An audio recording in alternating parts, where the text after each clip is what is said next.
చిరుధాన్యాల సాగులో జొన్న తర్వాత సాగయ్యే పంట సజ్జ. ఉభయ తెలుగు రాష్ట్రాల్లోనూ ఈ పంట విస్తీర్ణం ఏటికేటికి పెరుగుతోంది. తక్కువ వర్షపాతం, అధిక ఉష్ణోగ్రతలు ఉన్న ప్రాంతాల్లో సైతం ఆశించిన దిగుబడులను అందిస్తుంది ఈ పంట. సజ్జను ఎక్కువగా ఆంధ్రప్రదేశ్లోని ఉమ్మడి చిత్తూరు, కర్నూలు, అనంతపురం జిల్లాల్లో, తెలంగాణలోని ఉమ్మడి మహబూబ్ నగర్ జిల్లాలో సాగు చేస్తున్నారు. సజ్జను జూన్, జూలై మాసాల్లో విత్తేందుకు అనుకూలమైన సమయం. కాబట్టి సాగుకు ఉపక్రమించే రైతులు మేలైన రకాలను ఎంచుకోవడంతో పాటు సకాలంలో విత్తడం, సాగులో మెళకువలు పాటిస్తే ఎకరాకు దాదాపు 15 క్వింటాళ్ల వరకు మంచి దిగుబడులు పొందే అవకాశం ఉందంటూ ఖరీఫ్ సజ్జ సాగులో యాజమాన్యపు మెళకువలను వివరిస్తున్నారు శ్రీకాకుళం జిల్లా తోగారం వ్యవసాయ పాలిటెక్నిక్ కళాశాల ప్రిన్సిపల్ డాక్టర్ పి వెంకట్రావు. మనకి ఈ మధ్యకాలంలో ధాన్య పంటతో పాటుగా చిరుధాన్యాలు పంటలు కూడా ఎక్కువగా పండించడానికి రైతులు మొగ్గు చూపుతున్నారు. ఎందుకంటే ప్రభుత్వం మద్దతు ధర కల్పించడంతో పాటుగా ఆహారపు అలవాట్లలో కొంతవరకు అవగాహన కలిగి చిరుధాన్యాలు పండిస్తున్నారు. ముఖ్యంగా 54,000 ఎకరాల్లో ఈ సజ్జ సాగు చేస్తున్నారు. కానీ సరాసరి దిగుబడి చూస్తే 770 కేజీలు మాత్రమే ఉంది. అందువల్ల కొన్ని యాజమాన్య పద్ధతులు చేపట్టినట్టయితే కొద్ది అధిక దిగుబడి రావడానికి అవకాశం ఉంటుంది. కాబట్టి అందులో ముఖ్యంగా విత్తుకునే సమయం చూసుకుంటే జూన్ నుంచి జూలై వరకు విత్తుకోవచ్చు. అదేవిధంగా తేలిక నుండి మధ్య రకం నేలలు కూడా బాగా అనుకూలం, నీరు ఇంకే నేలలు అనుకూలం. ఇక రకాల విషయానికి వచ్చేసరికి ఏంటంటే HHB 67 అనే రకము మన ఖరీఫ్లో బాగా అనుకూలమైన రకము. ఇది 68 నుంచి 70 రోజుల పంట కాలము, 10 నుంచి 12 క్వింటాలు దిగుబడి ఇచ్చే రకము. ఇది వెరికంకి తెగులను బాగా తట్టుకుంటుంది అనమాట. ICMH 356 అనేది హైబ్రిడ్. ఇది కూడా ఖరీఫ్కి బాగా అనుకూలం. 80 నుంచి 85 రోజుల పంట కాలము, 10 నుంచి 12 క్వింటాలు దిగుబడి ఇచ్చే సామర్థ్యం ఉన్న సంకర రకము. అదేవిధంగా గింజలు ఏంటంటే మధ్యస్థ లావుగా ఉండి బూడిద రంగులో ఉంటాయి, వెరికంకి తెగులను కూడా తట్టుకుంటుంది. అదేవిధంగా రాజ్ 171 అనే రకము. ఇది కంపోజిట్ అనమాట. ఇది కూడా 80 నుంచి 85 రోజుల పంటకాలము, 9 నుంచి 12 క్వింటాలు దిగుబడి ఇచ్చే రకం, వెరికంకి తెగులను బాగా తట్టుకునే రకం అనమాట. అలాగే మనకి ఈ మధ్యకాలంలో ధనశక్తి అనే రకం కూడా విడుదల చేయబడింది. ఇది ఖరీఫ్కి బాగా అనుకూలం ఉండి 80 నుంచి 85 రోజుల పంటకాలం, 8 నుంచి 10 క్వింటాలు దిగుబడి ఇస్తుంది. అలాగే ABV 04 అంటే కంపోజిట్ రకం. ఇది కూడా ఇది ఖరీఫ్కి బాగా అనుకూలము, 85 నుంచి 90 రోజుల పంటకాలం కలిగి 10 నుంచి 12 క్వింటాలు దిగుబడి ఇచ్చే సామర్థ్యం ఉన్న రకం. కాబట్టి అగ్గి తెగుల్ని మరియు గింజ కాటుక తెగులను కూడా బాగా తట్టుకుంటుంది. కాబట్టి ఈ రకాలని ఎంచుకోవచ్చు. ఎకరానికి 1.6 కిలోలు అయితే సరిపోతుంది విత్తన మోతాదు. అయితే విత్తన శుద్ధి తప్పకుండా చేసుకోవాలి. 1 లీటర్ నీటికి 20 గ్రాములు ఉప్పు కలుపుకొని అందులో మనకి విత్తనాలను కానీ 10 నిమిషాలు నానబెట్టి ఉంచినట్టయితే ఈ ఎర్గాట్ అంటాం, ఈ గింజబూజు తెగుల్ని ఎర్గాట్ అంటారు. ఈ ఎర్గాట్ శిలీంధ్రాలు అవశేషాలు లేకుండా తేలిపోవడం జరుగుతాయి. కాబట్టి అలా చేసుకున్నట్టయితే మంచిది.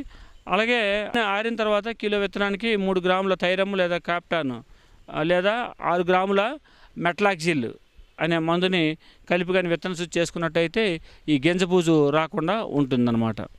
40 సెంటీమీటర్ల వరుసకి ఉండేటట్టుగా, మొక్కల మధ్య 12 నుంచి 15 సెంటీమీటర్లు ఉండేటట్టుగా గొర్రుతో విత్తుకుంటే మనకి వరుసలుగా నీట్గా కనిపించి అంతర్కృషి కూడా చేసుకోవడానికి అనుకూలంగా ఉంటుంది. కాబట్టి ఆ విధంగా చేసుకోవచ్చు.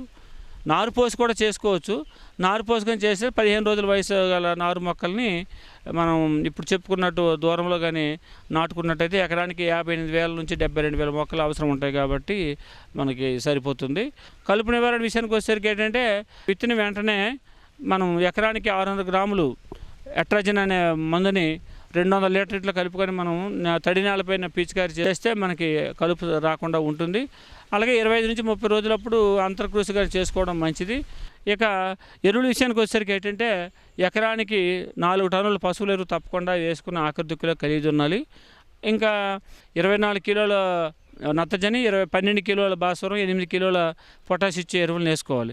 ఇక్కడ ఏంటంటే భాస్వరం మరియు పొటాష్ ఇచ్చే ఎరువుల్ని చివరి దుక్కులో కలిగి దున్నుకోవాలి. నత్రజని ఎరువును 2 సమభాగాలుగా చేసుకొని విత్తినప్పుడు మరియు విత్తిన 30 రోజులకు ఒకసారి వేసుకున్నట్టయితే మనకి పంటకి పోషకాలు అందుబాటులోకి వచ్చి పంట పెరుగుదల మరియు దిగుబడి రావడానికి అవకాశం ఉంటుంది. ఇక నీటి యాజమాన్య విషయానికి వచ్చేసరికి ఏంటంటే అంకుర దశ మరియు పూత దశ, గింజ పాకునే దశలో, గింజ గట్టిపడే దశలో నీరు అందేటట్టు మనం చూసుకోవాలి. తేలికపాటి నీటి తడులు ఇచ్చుకోవాలన్నమాట.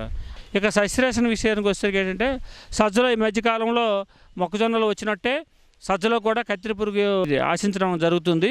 ఈ కత్తిరి పురుగులో ఈ లద్ది పురుగులు ఏంటంటే ఆకుల్ని, కాండాన్ని మరియు కండిని కూడా తినేసి అదేవిధంగా మొవ్వును కూడా తినేసి దానివల్ల మొక్క పెరుగుదల ఆగిపోయి మనకి దిగుబడి తక్కువగా వస్తుంది అనమాట. దీని నివారణ కోసం ఎకరానికి 10 లింగాకర్షక బుట్టలు ఏర్పరచుకోవాలి. ఆ తర్వాత పురుగు గుడ్ల దశలో ఎక్కువగా ఉన్నప్పుడు వేపన లీటర్ నీటికి 5 మిల్లీలీటర్లు కానీ మనం పిచికారి చేసుకున్నట్టయితే ఈ గుడ్ల సముదాయం నాశనం అవుతున్నాయి. ఇంకా సివియర్గా ఉంటే ఎమామెక్టిన్ బెంజోయేట్ అనే మందు 0.4 గ్రాములు 1 లీటర్ నీటి చొప్పున కలిపి మనం పిచికారి చేసుకోవాలి. ఇంకా ఉధృతగా ఇంకా బాగా సివియర్గా ఉన్నప్పుడైతే లోరాంటాన్ ఇలిప్రోలిన్ అనేది 0.3 మిల్లీలీటర్లు 1 లీటర్ నీటి చొప్పున కలిపి మనం పిచికారి చేసుకున్నట్టయితే సమర్థవంతంగా ఈ కత్తెర పురుగును నివారించుకోవచ్చు. విషపేర ఉపయోగించి మనం దీన్ని నివారించుకోవచ్చు. అంటే విషపేర కంటే 10 కిలోల మెత్తని తవుడు, 2 కిలోల బెల్లము, ఈ థయోడికార్బ్ అనే మందుని 100 గ్రాములని తీసుకుని వాటితో కలిపేసి ఉండలుగా తయారు చేసి ఉంచుకొని సాయంత్రం వేళల్లో పొలంలో ఎక్కడైతే ఇది ఎక్కువ మనకు సిమ్టమ్స్ అంటే లక్షణాలు కనిపిస్తున్నాయో గట్టు చుట్టూ కూడా వేసుకున్నట్టయితే ఈ విషపేరని తినటం ద్వారా ముఖ్యంగా ఈ కత్తెర పురుగుని సమర్థవంతంగా నివారించుకోవచ్చు. మొవ్వేగ కూడా ఇక్కడ సజ్జలో కూడా బాగా ఆశిస్తూ ఉంది.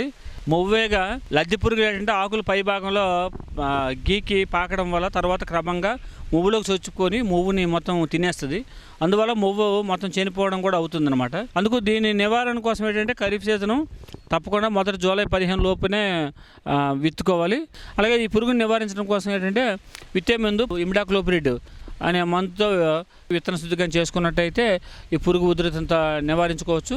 అలాగే పురుగు ఉధృతి బట్టి ఎక్కువగా ఉంటే ఎకరానికి కార్బోఫిరాన్ గుళికలు 4 కిలోలు విత్తేటప్పుడు సాల్లో వేసుకున్నట్లయితే ఈ మొవ్వు తులసి పురుగు రాకుండా అవకాశం ఉంటుంది. అదేవిధంగా సైహలోత్రిన్ అయితే 2 మిల్లీలీటర్లు, థయోడికార్బ్ అయితే 1 గ్రాము, రెండింటిలో ఏదో ఒక మందుని పిచికారి చేసుకున్నట్టయితే ముఖ్యంగా మొవ్వు తులసి ఈగ దీన్ని సమర్థవంతంగా నివారించడానికి అవకాశం ఉంటుంది. అలాగే కాండం తులసి పురుగు అనేది కూడా ఆశిస్తూ ఉంటుంది.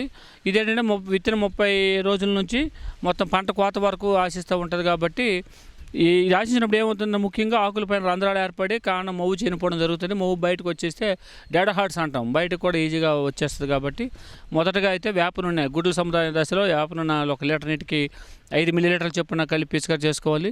లేదు ఇంకా ఎక్కువగా ఉందనుకుంటే క్లోరాంట్రాన్ ఇలిప్రోల్ అనే మందు 0.3 మిల్లీలీటర్ 1 లీటర్ నీటి చొప్పున కలిపి మనం పిచికారి చేసుకున్నట్టయితే ఈ కాండం తులసి పురుగును సమర్థవంతంగా నివారించడానికి అవకాశం ఉంటుంది. మనకి వెరికంకి తెగులు అనేది చాలా ఇంపార్టెంట్. ఇక్కడ ఈ వెరికంకి తెగులు ఏంటంటే పూత రాకుండా దగ్గరగా పసుపు గుచ్చంలాగే ఉంటుంది. కాబట్టి అందుకే దీనికి వెరికంకు తెగులు అని అంటారు. ఈ తెగులు సోకినప్పుడు ఏంటంటే మొక్కలు ఆకులు మొత్తం పసుపు రంగులోకి మారిపోవడం, అదేవిధంగా గాలిలో తేమ అధికంగా ఉన్నప్పుడు ఈ ఆకులు అడుగున తెల్ల బూజు కూడా కనిపించడం కూడా జరుగుతుంది. రసం పీల్చిన వల్ల మొక్కలు గిడసబారిపోయి మొక్కలు చనిపోతాయి కూడా. అందువల్ల దీని నివారణ కోసం ఏంటంటే మెట్లాక్సిల్ యాపరాన్ అనే మందుని 1 కిలో విత్తనానికి 6 గ్రాముల చొప్పున కలిపి విత్తన శుద్ధి చేసుకోవాలి. అదేవిధంగా ఈ తెగులు సోకినప్పుడు 5% కానీ మించినట్లయితే రిడోమిల్ అని యాపరాన్ మందే 1 గ్రాము 1 లీటర్ చొప్పున కలిపి మనం పిచికారి చేసుకున్నట్టయితే ఈ వేరుకంకి తెగులు లేదా పచ్చకంకి తెగులని మనం సమర్థవంతంగా నివారించడానికి అవకాశం ఉంటుంది.